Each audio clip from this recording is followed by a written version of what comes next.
show before this one came on with Shea Pepler, Cornette, and Field Yates on the Greeny Show. We're talking about the NFC North and talking about the Bears because I want to start there with you today. So if you're a Bears fan, listen closely. I just want to ask you a simple question regarding this team. I mean, listen, you and I wanted change.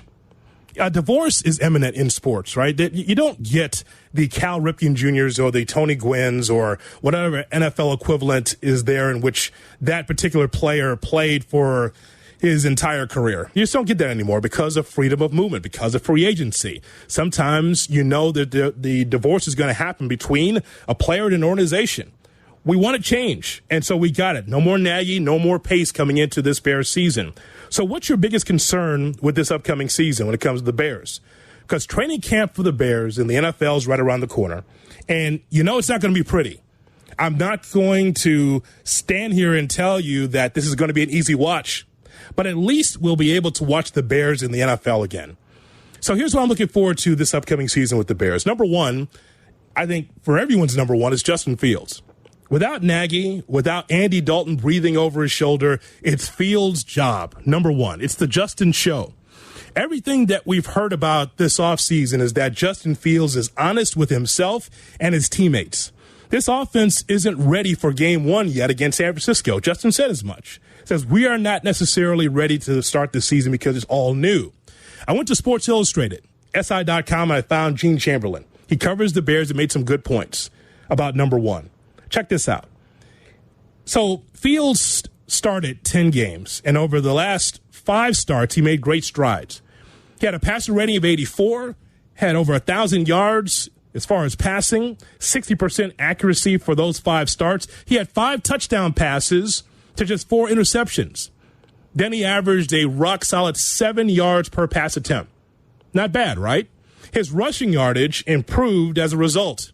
He ran for 280 yards on 38 carries, 7.4 yards a carry in the final 5 games. Now, that's some positive numbers for you when it comes to Justin Fields. Again, you just know that last season was going to be a train wreck. I think I saw that. You saw that as well. It just didn't end up great for the Bears. That's number one. Should be everyone's number one, the development of Justin Fields. Number 2, what's up with the wide receivers and who can connect to Fields? So Chamberlain at SI.com says it's not difficult to replace a wide receiver who makes 38 receptions on the year. You know who that was? That was Allen Robinson last year with 38 receptions. So Pringle comes in. Pringle finished tied for second in the NFL with Mecole Hardman and Braxton Berrios and Gerald Everett and Noah Fant for an average separation yards at point of catch of 4.1 yards. It's a lot of numbers, but they really matter when it comes to this upcoming season. So Gene is on Mike Clay. Chamberlain does not like what Mike Clay had to say from ESPN because Mike Clay says that Justin Fields will lead the NFL at throwing interceptions. Ooh, those are fighting words. Oh, Gene's not happy because he wrote about it at SI.com. He's not happy that Mike Clay says that Fields is going to lead the league in interceptions. Mike Clay says it's going to happen. Well, here's the thing. I just gave you a couple of those receivers that the Bears have. I don't know if Fields is going to lead the league in interceptions. However, you take a look at that unit and you don't see a sterling number one choice.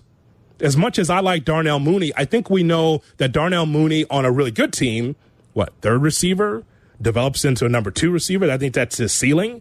Point is, though, is that I think that we know what he's been.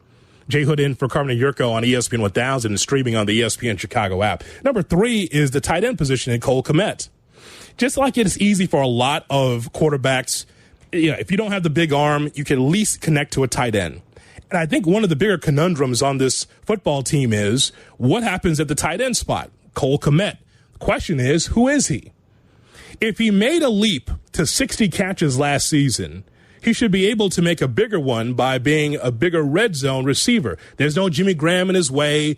There is a clown car of tight ends on this roster, on this depth chart in front of me. But ultimately, it's Cole Kmet that has to develop.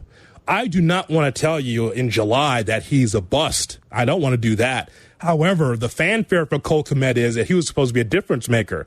And this is where it gets difficult with the conversation. Because I can on one side, make the case that, hey, Here's the problem with the Bears. They had no leadership as far as the head coach or as far as what they want to do from an offensive game plan standpoint. They just had no help. The other side of it is that Cole Kmet didn't fight to get open, more of a blocking tight end, and really did not come into his own. I can make both cases. Either way, we don't see Cole Kmet as a star or a superstar yet on this Bears team. It would really help Justin Fields in the offense if Cole Kmet would be more of a difference maker for this team. That's number 3 on my list. And number 4, which was not discussed in this piece from Sports Illustrated, is the Bears defense. Okay. Here's something that you could do. Adam, you could tell your friends this. This is an easy bet, right, for your friends. The Bears defense last year, you can win a bet with someone in your office.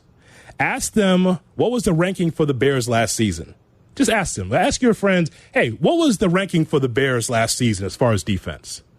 The answer is the Bears were ranked 6th on defense last year. So get your money. The Bears actually had the worst passer rating in the entire league. They had reached a franchise low for interceptions with 8. Their run defense was the worst it's been since 2016 and ranked in the bottom 3rd. Only Quinn's record of 18.5 sacks and Khalil Mack and Travis Gibson really helped the defense from being a total collapse. So 6th is kind of like a wink and a nod, like, sure. In some categories, they might have been top 10, but it's really misleading. You watch the games like I watched the games, and it just was not fun. And more importantly, by the way, with this defense for the Bears, they were 22nd in the league in points allowed. So my bottom line when it comes to this team is, you know that they're a work in progress. This all starts with Ryan Poles. Can you imagine there's Ryan and Matt in the front office again for the Bears, but it's happening, right? I mean, it's like a nightmare, but again, only the Bears can hire a Ryan and Matt. And so you have Matt Eberflus, of course. Of course, you've got Matt Eberflus over here, who is the head coach. And, of course, you've got Ryan Poles, who is the general manager for this team. A couple of things he mentions. Ryan Poles talked to Cap and I about a number of things. First of all, he talked about whether or not he's all in with Justin Fields. Yeah, no, we're all in on Justin. I believe in Justin. Our staff believes in Justin. And like I said from the beginning, we're gonna set this up for him to succeed. And I know I've got a lot of questions, but what about receiver? We're going to do the best we can with the roster. We're going to improve the roster as well, but we're also going to get the scheme. We're going to use technique. And our coaches are hard at work, and so is Justin. I mentioned this earlier today. Justin is grinding right now, and he's putting in the time. The leadership piece is coming out of him. So I'm excited. I'm excited about him and what he's going to become.